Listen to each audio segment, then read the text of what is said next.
ભાજપના નિયમો અને ભાજપના અધ્યક્ષ બોલે એટલે લોઢે લીટો એવું ચિત્ર બતાવવામાં આવે છે, પણ જ્યાં આંગળી ન ખૂંચે ત્યાં ભાજપ અને તેના પ્રમુખ બંને પગ વાળીને બેસી જતા હોય તેવો ઘાટ રચાયો છે.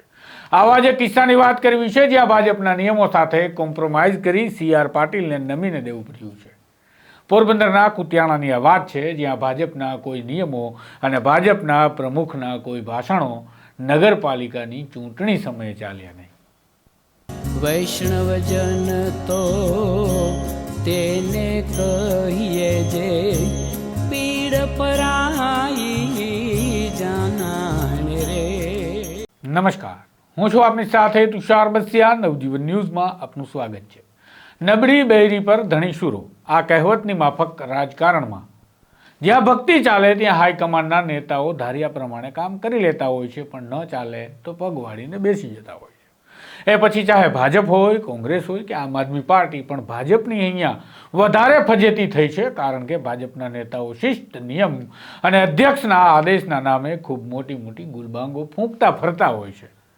એવામાં CR પાટીલ હોય કે ભાજપના અન્ય દિગ્ગજ નેતાઓ એક પરિવાર એક હોદ્દાની વાતો ભાજપના કાર્યકર્તાઓને ખૂબ સંભળાવતા હોય છે. અને એવું નહીં કે આવા અનેક કિસ્સાઓ ભાજપના કાર્યકર્તાઓ જોવે છે, છતાં પણ આ ગુલબાંગો ફરી ફરીને ફૂંકાય છે, અને જેના કારણે કાર્યકર્તાઓમાં નારાજગી પણ જોવા મળતી હોય છે કે આપણી તો કોઈ કદર નથી કે પછી બીજું શું. પરંતુ હવે તો રીતસર ભાજપના કાર્યકર્તાઓમાં ચર્ચા ચાલી છે કે અમને તો ખૂબ પાણી બતાવતા હતા, પણ કુતિયાણામાં કેમ એક પરિવાર એક હોદ્દાનું પપોડું ન વાગ્યું.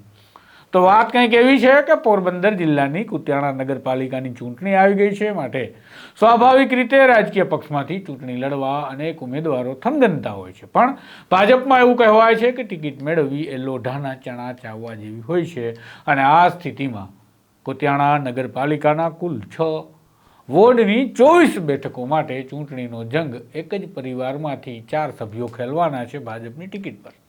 અને આમ હવે ચર્ચાઓ શરૂ થઈ છે કે ભાજપના બધા નિયમો અને પ્રદેશ અધ્યક્ષના બધા ગુલબાંગો ફૂંકતા ભાષણોનું શું.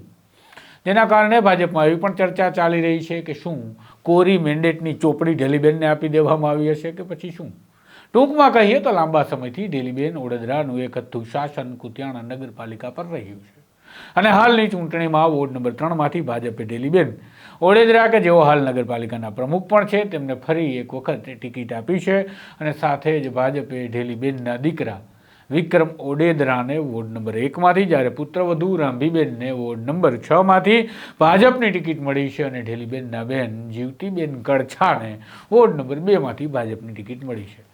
આમ ઢેલીબેનના પરિવારના જ 4 લોકો ચૂંટણીના મેદાનમાં ભારતીય જનતા પાર્ટીએ ઉતારતા લોકો ચર્ચા કરતા થયા છે કે આ ટિકિટની વહેંચણી પરથી લાગે છે કે ભાજપ અને ભાજપના અધ્યક્ષની ફાંકા ફોજદારી પોરબંદરની હદ આવે એટલે પૂરી થઈ જાય છે.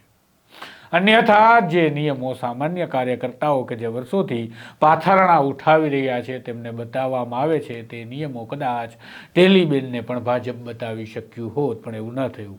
ખેર, આ ઘટના બાદ ભાજપમાં આંતરિક ગણગણાટ પણ ચાલી રહ્યો છે કે આ જ પ્રકારે ચાલતું રહેશે તો પાથરણા ઉઠાવવા માટેની ટિકિટો સિવાય ચૂંટણી લડવા માટેની ટિકિટો સામાન્ય કાર્યકર્તાઓના નસીબમાં ક્યારેય નહીં આવે.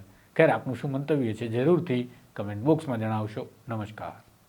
વૈષ્ણવજન તો તેને કહીએ જે પીડ પરાઈ